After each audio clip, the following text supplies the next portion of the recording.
Artífices de que esta regata saia adiante. Contanos un pouco, houve algunha incidencia na organización ou saiu todo para adiante? Bueno, a verdad que as previsións para onte sábado eran bastante malas e a última hora quedaronse 2 barcos, podíamos ser o X32, que sería o maior número de barcos que teríamos en 14 nacións que levamos cada este ano, pero basicamente todo sale perfecto. Os clubes xa saben eles como teñen que aparcar, a zona que lle corresponde basicamente.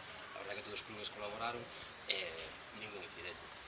Estamos a falar dunha das regatas máis destacadas da pretempada no calendario de traiñeiras. Cal crees que é o secreto deste éxito?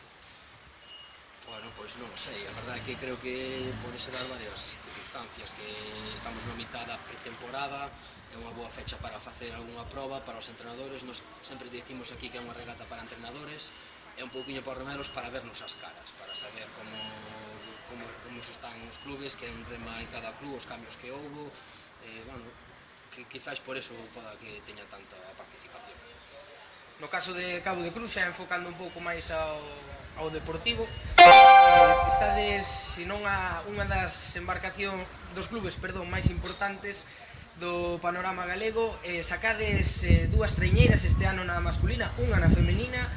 Como ves estas 3 traiñeiras? Que crees que obxectivos teñen? Que crees que postos acadarán?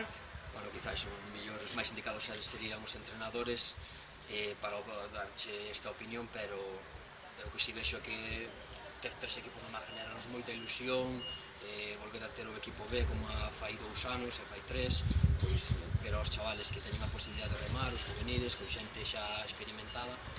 Estamos bastante satisfeitos co traballo que estamos facendo e o que che digo que genera moitísima ilusión. Moi ben, pois moitas gracias polo teu tempo, Mario. Nada.